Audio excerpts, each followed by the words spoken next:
고린도후서 1장 8절에서 10절.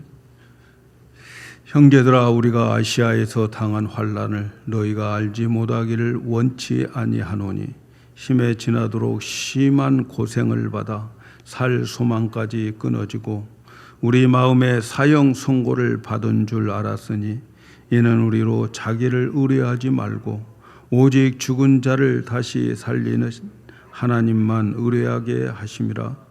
그가 이같이 큰 사망에서 우리를 건지셨고 또 건지시리라. 또한 이후에라도 건지시기를 그를 의지하여 바라노라. 아멘. 할렐루야. 오늘 말씀은 환난 때를 위한 믿음 준비, 이렇게 제목을 정하고 함께 은혜 나누기를 원합니다. 2022년 마지막 달을 보내면서 우리는 지난 1년을 생각하면서 먼저 감사한 마음이 우리들에게 있어야 되겠습니다. 내 힘으로 내 능력으로 살아온 것이 아니고 지금까지 지내온 것 하나님의 크신 은혜다, 이런 마음으로, 우리 감사한 마음으로 12월을 보내기를 원합니다. 또한 우리는 이제 2023년을 맞이할 준비를 함께 하셔야 됩니다. 준비된 자와 준비되지 않는 자의 삶은 차이가 엄청납니다. 결과도 엄청난 차이가 있습니다. 준비하는 사람들은 당하는 일들을 맞이할 때에 당황하지 않아요. 거뜬히 통과합니다.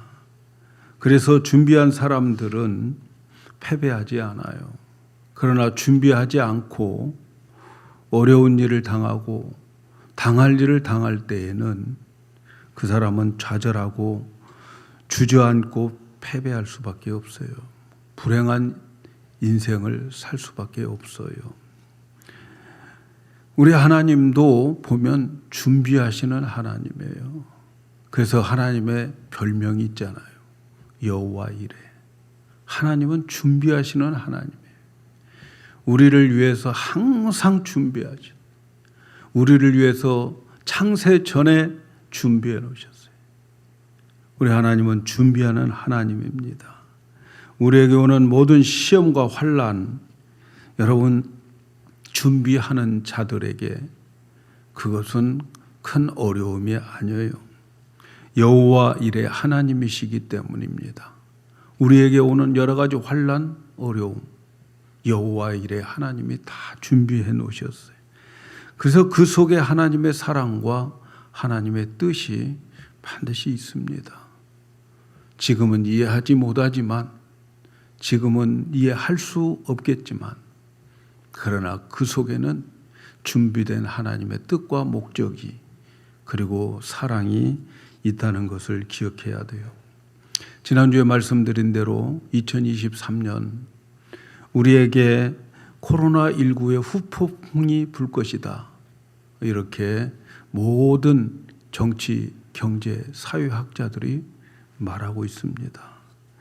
이러한 전망에 여러 가지 요인들이 있겠죠. 코로나19, 또 금리 인상, 러시아와 우크라이나의 전쟁, 또 미국과 중국의 갈등, 세계화가 깨어지는 흔들림, 모든 여건들이 있습니다.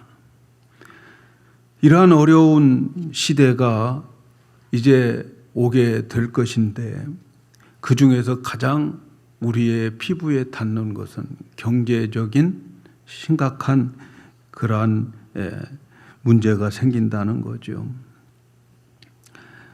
경제 전망 너무나도 어둡다는 거죠. 글로벌 경기 침체가 오게 된다는 거죠. 코로나19로 전 세계를 마스크 쓰게 했던 것처럼 이제는 국제적인 경기 침체가 오면서 가정도 사회도 국가도 어려움을 당하게 될 것으로 전망을 하고 있습니다. 그러나 성도들은 이것을 우연한 것으로 받아들이면 안 됩니다. 이러한 정치, 경제, 전쟁, 기근, 이런 질병 같은 것들을 우리는 해프닝으로 우연히 만났다고 생각하면 안 돼요. 이 모든 역사를 주관하시는 하나님이 그곳에 목적을 두고 있음을 알아야 되겠습니다. 여러분, 역사는 하나님의 목적대로 움직여지는 거예요. 예수님 탄생 기사를 보면 가이사 아구스도가 온 천하에 이제 로마 모든 속국에 호적을 하도록 그렇게 했습니다. 인구 조사를 하려는 거죠. 그래서 세금을 제대로 받고 또 젊은이들은 군인으로 징집할 목적으로 또 그런 가운데에 반역자들을 색출하는 그러한 일들을 위해서 자기 정치 목적을 위해서 그런 명령을 내립니다.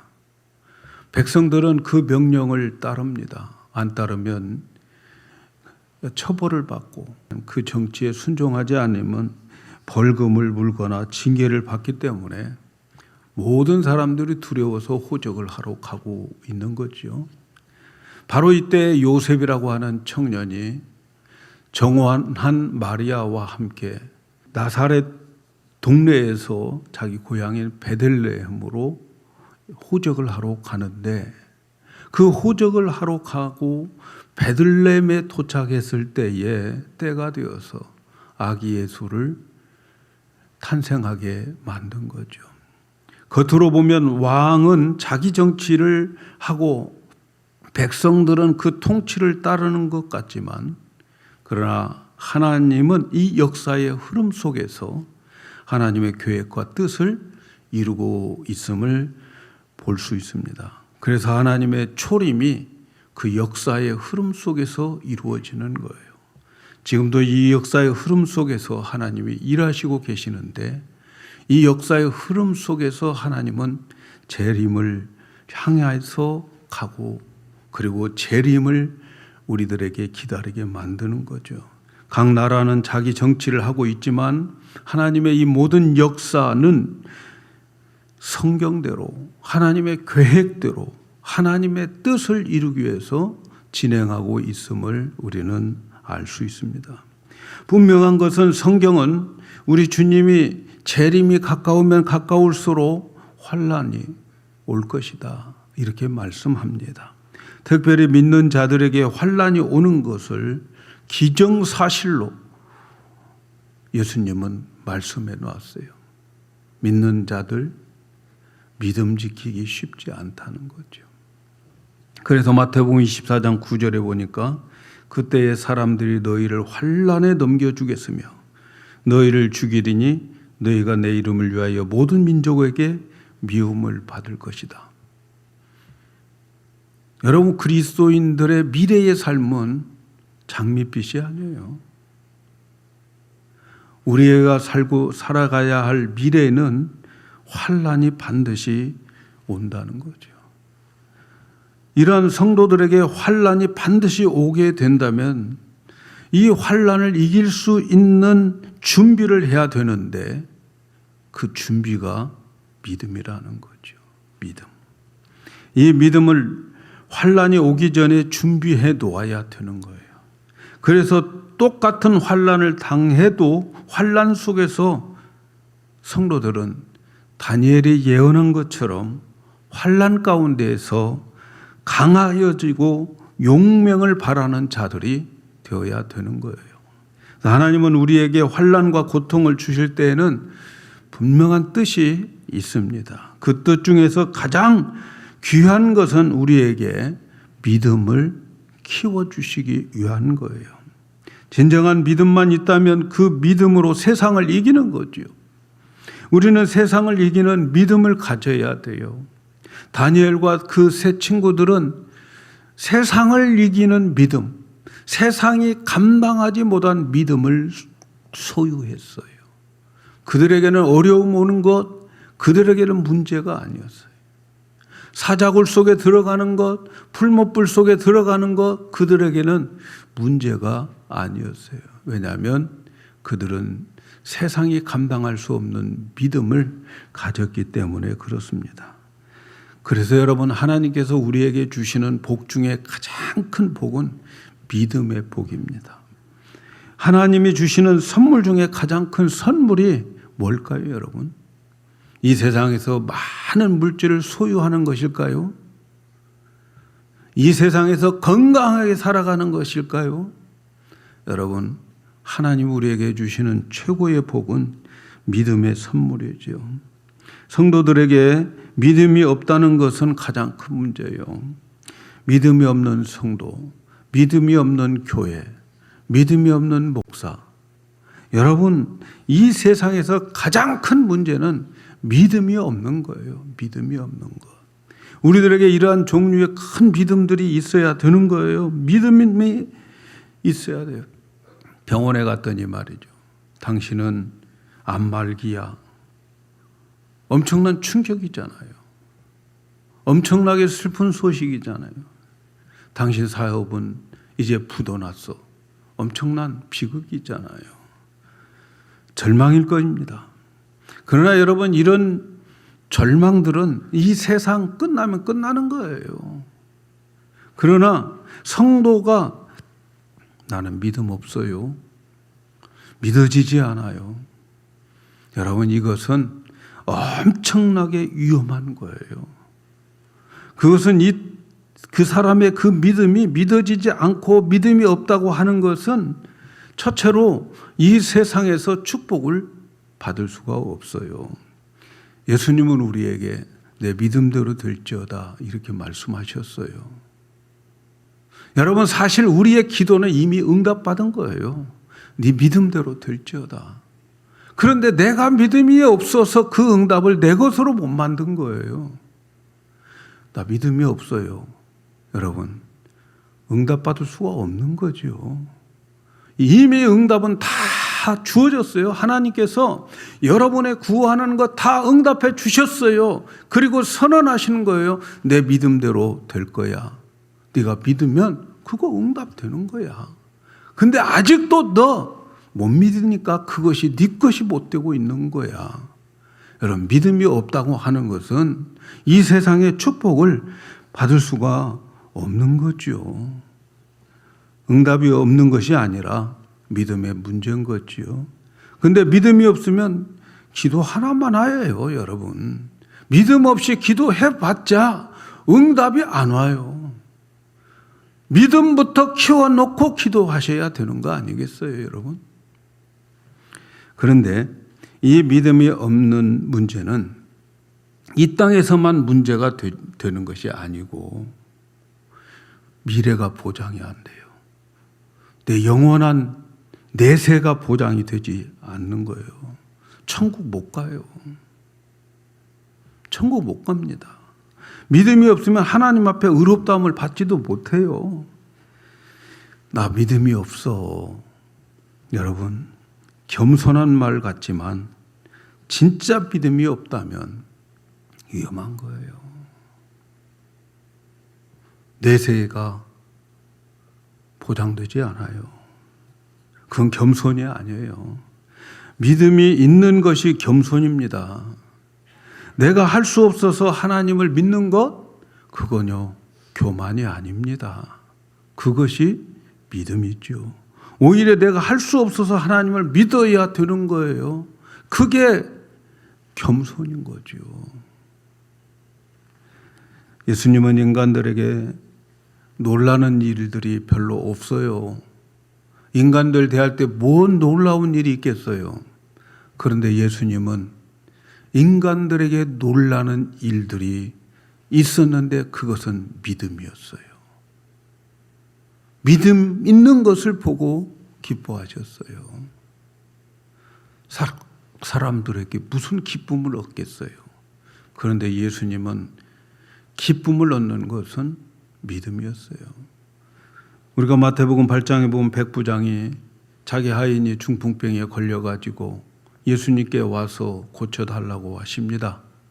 그때에 예수님께서 그래, 내가 가서 고쳐주지. 그런데 백부장이 말립니다. 아닙니다. 우리 집까지 가실 필요가 없어요. 내가 감당할 수가 없어요. 여기서 말씀으로만 해 주시면 내 하인이 낫겠습니다. 예수님 감탄하셨어요. 예수님께서 이스라엘의 사람, 그렇게 많은 믿는다고 하는 사람 중에서 이만한 믿음 보지 못하였다고 감탄하십니다. 여러분, 하나님이 우리에게 감탄하실 것이 뭘 것 같아요? 우리에게 믿음이 있는 것을 감탄하실 것인데 믿음이 없다면 얼마나 한탄하시겠습니까? 12해 동안 혈류증으로 고생한 여인이 예수님의 옷자락만 만져도 나을 것 같다는 믿음을 가지고 예수님의 옷자락을 뒤에서 몰래 만졌어요. 그런데 나음을 얻었어요. 예수님은 자기에게서 능력이 나감을 알고 누가 내 옷 만졌냐고 물습니다. 이 옷을 만진 여인은 두려워 떨고 있었어요. 그러나 예수님은 따라 안심하라. 내 믿음이 너를 구했다. 이렇게 말씀합니다. 여러분, 하나님께서 감탄하시는 것은 믿음입니다. 믿음. 어렵고 힘들고 죽음의 상황에서 하나님을 붙잡는 것, 하나님 감탄하신 것입니다.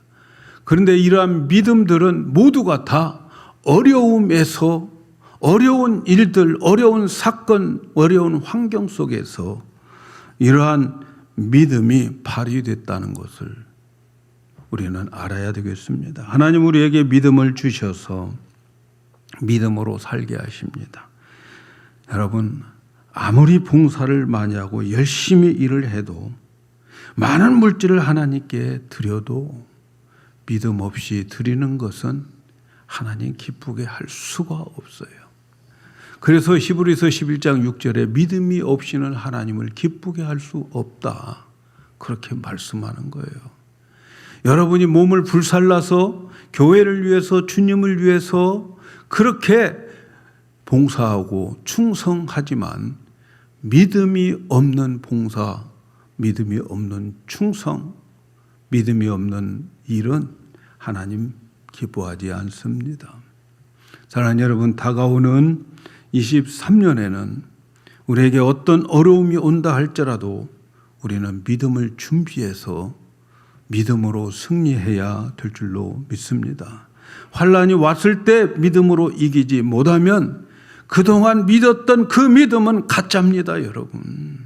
그동안 열심히 기도하고 평온할 때 열심히 찬양하고 열심히 예배했지만 믿음이 환난 앞에 무너뜨려지면 그 믿음은 가짜인 거예요. 보장할 수가 없어요. 어려움이 왔을 때 하나님만 의뢰하는 그러한 믿음, 진짜 믿음 아니겠습니까? 어려움이 왔을 때에 떨어지는 믿음은 진짜 믿음 아니에요. 믿음은 자기를 의지하지 않고 하나님을 의지하는 것이 믿음이에요. 하나님은 우리에게 이 믿음을 키워주시기 위해서 우리에게 여러 가지 환난과 불시험을 주십니다. 우리에게 고난, 고통이 있는 이유는 믿음 키워주시려고 하는 거예요. 왜? 믿음이 세상에서 가장 중요하기 때문에 그런 거지요. 오늘 말씀을 보십시다. 형제들아, 우리가 아시아에서 당한 환난을 너희가 알지 못하기를 원치 아니하노니 힘에 지나도록 심한 고통을 받아 살 소망까지 끊어지고 우리 마음에 사형 선고를 받은 줄 알았다. 그렇게 많은 고난과 고통, 정말 어려움 가운데 이제는 끝이다. 마음으로 사형 선고까지 내려지는 그러한 어려움을 만나게 됐어요. 그런데 그 사형 선고 받는 현장에서 하나님이 살려주셨어요. 왜 하나님께서 나를 사형 선고 받는 현장까지 끌고 가서 거기서 살려주시느냐? 그 이유를 그는 이렇게 말합니다. 이는 우리를 자기를 의뢰하지 말고 오직 죽은 자를 다시 살리시는 하나님만 의뢰하게 함이라. 이것이 믿음이라는 거죠. 바울이 아시아에서 죽을 고비 여러 번 넘겼어요. 이제 우리가 고린도 후서를 쭉 읽어 나가다 보면 11장에 보면 그가 당하는 일들에 대해서 나열해 놓고 있는데, 그는 죽을 고비 몇 번 넘겼어요.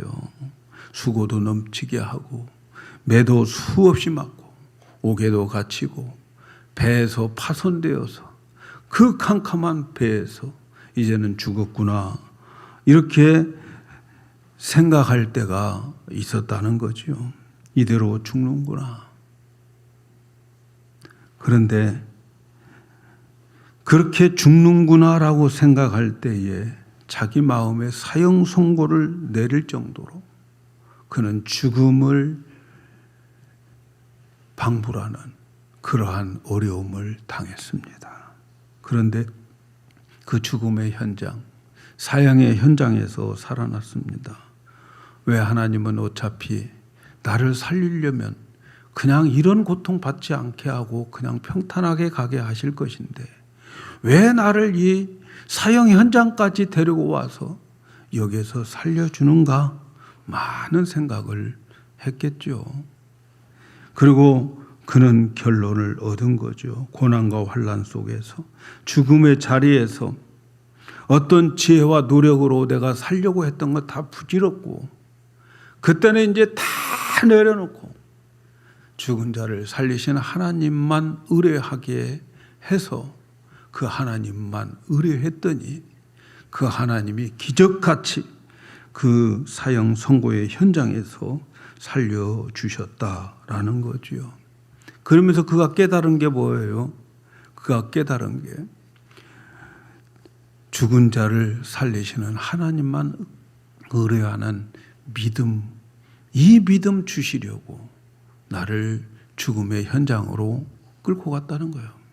여러분, 우리의 삶이 평탄하면 믿음 생길까요? 여러분이 원하는 대로 척척 잘 되어지면 믿음이 생길까요? 하나님은 우리를 너무너무 잘 알고 계셔요. 그래서 하나님은 우리를 평탄한 가운데 믿음 키워주지 않습니다. 사형 선고를 받을 정도의 죽음, 곤란, 환난 이런 것을 하나님이 주시는 것은 내 힘, 내 능력, 내가 할 수 있는 것 아무것도 없고 오직 하나님만 바라보게 하시고 그래서 그 믿음을 주시려고 우리에게 이런 환난과 고난 이런 환경들을 우리에게 주시는 거예요. 사랑하는 여러분, 우리가 준비해야 할 믿음은 바로 이러한 마음인 거죠. 우리는 우리의 믿음을 우리가 만들 수가 없어요. 그러나 우리가 준비해야 될 것은 이 마음을 가져야 돼요. 우리에게 어떤 고난이 와도 그 고난은 나를 정금같이 만들어 주실 것이다 라고 갖는 이 마음, 이것이 믿음을 준비하는 거예요. 욥이 말합니다. 나의 가는 길은 오직 그가 아시나니 그가 나를 단련한 후에 나를 점금같이 나오리라. 여러분, 이 믿음이 우리에게 있어야 되는 거죠. 하나님은 자기 자녀들에게 환난과 고난을 주시는 것은 점금 같은 믿음을 우리에게 주기 위함입니다. 여러분, 점금이 왜 중요합니까? 금이 왜 귀중합니까? 이 금은 영원히 변하지 않아요. 여러분, 새 하늘과 새 땅에도 금은 있어요. 왜? 그 금은 변하지 않아요. 바닷속에 수백 년 있다가 건져낸 금도 변하지 않습니다. 영원히 변치 않는 점금과 같은 믿음을 우리에게 만들어 주시는데 그것은 고난을 통해서 만들어 주십니다.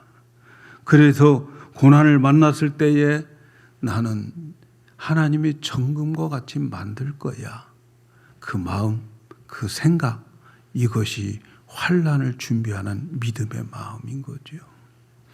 금은 광산에서 만들어지지 않아요, 여러분. 광산에서 캐낸 금광석은 순금이 아니에요.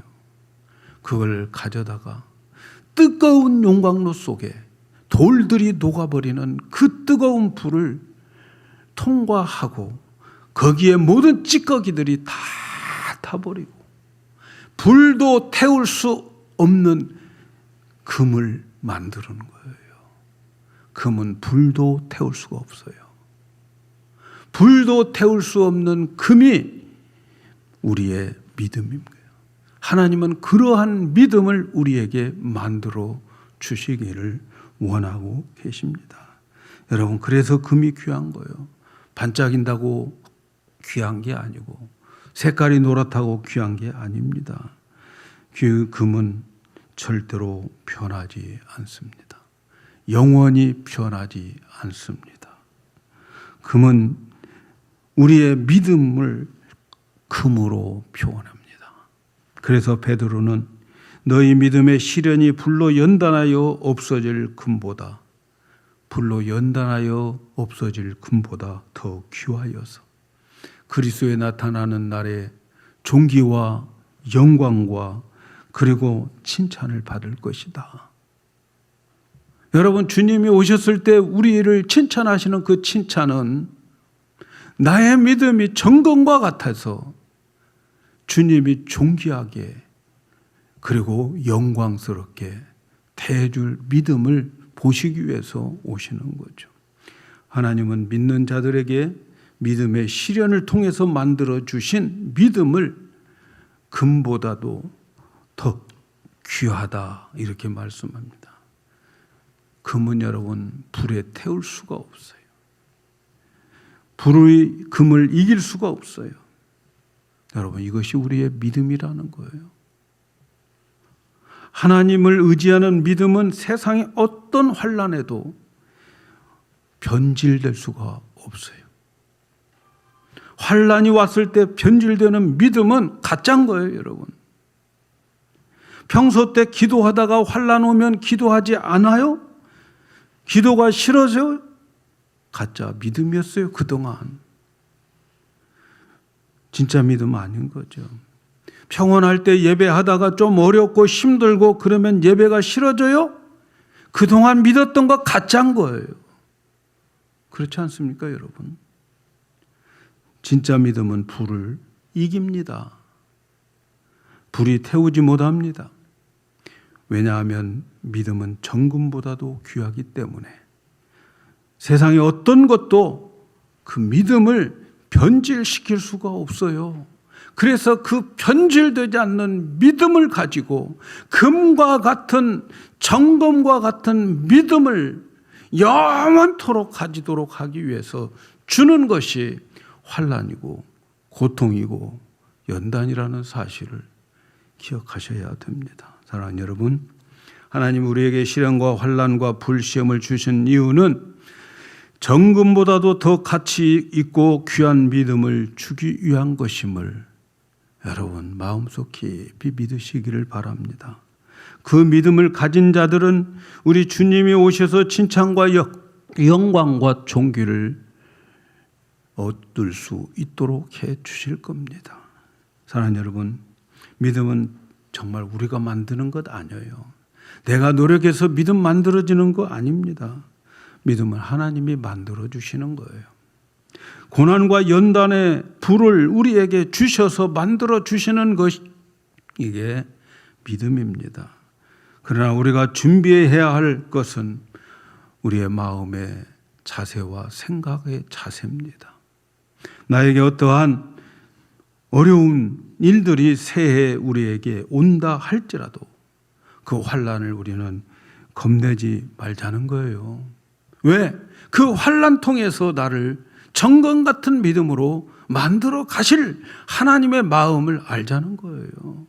그래서 새해에 어떠한 어려움이 온다고 세상 사람들이 떠들어도 우리는 두려워할 게 없어요. 그것이 와야만 우리는 정금 같은 믿음으로 만들어지기 때문에 그렇습니다.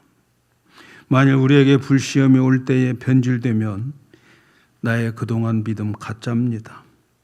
그러나 불시험을 통과하면 내 믿음은 영원히 변치 않는 정금과 같은 믿음이 됩니다. 하나님은 이 믿음을 만들기 위해서 영원히 변치 않는 믿음을 만들기 위해서 여러분 우리에게 환난, 고난, 연단 우리에게 주십니다. 하나님 우리에게 시련을 주실 때는 반드시 목적이 있음을 아셔야 돼요. 여러분 고난과 환난, 역경 있습니까? 하나님의 목적이 있어요. 시험 문제는 반드시 답이 있는 거예요. 문제를 냈을 때 답이 없으면 잘못된 문제죠. 근데 하나님은 우리에게 잘못된 문제 주지 않아요. 반드시 답이 있습니다. 충분히 풀 수 있다고 생각하기 때문에 그 시험을 주시는 거예요. 감당하기 어려운 일을 당합니까? 여러분 하나님이 얼마나 여러분들을 큰 믿음, 정금 같은 믿음으로 만드시려고 하는지 하나님의 마음을 알 수 있어야 되겠습니다. 하나님은 욥의 시련을 허락하셨어요. 왜냐하면 욥이 감당할 수 있다고 믿었기 때문에. 그는 말할 수 없는 시련을 겪게 됩니다. 그러나 나중에는 그의 믿음은 정금같이 나왔어요. 영원히 변치 않는 믿음, 저 세상에서도 영원히 변치 않는 믿음을 가지게 되었어요. 아무리 우리에게 큰 사망이 있어도 하나님을 의지하는 자는 반드시 건져주심을 믿으시기를 바랍니다. 이 믿음을 가지고 새해를 맞이하셔야 돼요. 고린도후서 1장 10절 오늘 말씀에 그가 이같이 큰 사망에서 우리를 건지셨고 또 건지시리라. 또한 이 후에라도 건지기를 그를 의지하며 바라노라. 그렇습니다. 지금까지 이끌어 주신 하나님, 우리에게 어떠한 사망의 일이 우리에게 닥칠지라도 하나님은 우리를 건져 주실 것이다. 그 믿음, 그 마음, 그 생각을 준비하는 것이 믿음을 준비하는 것임을 기억해야 되겠습니다. 사랑하는 여러분, 우리가 믿음 생활을 하면서 시험이 올 때에 시험이 크다고 말하지 마세요. 그 큰 시험은 큰 믿음을 만들게 될 것이니까 큰 시험 당할 때 답을 알고 하나님 큰 믿음 주실 것 감사합니다. 주실 줄 믿고 감사합니다. 이러한 여유가 있기를 축복합니다. 환난 가운데 정금이 나오리라는 믿음을 가지고 참고 그 자리에 인내하면서 가만히 우리는 기다리고 견디십시다. 어려움이 왔다고 하나님을 떠나면 안 됩니다. 괴롭고 어렵지만 죽음도 살려내신 하나님을 의지하면서 그냥 그 자리에 가만히 있어 보자고요. 가만히 그 자리에 있어. 그러면 하나님께서 나를 하나님의 작품으로 만들 겁니다. 자꾸 나대면 더 맞아요. 더 맞아. 그냥 가만히 있는 거예요. 그게 인내죠.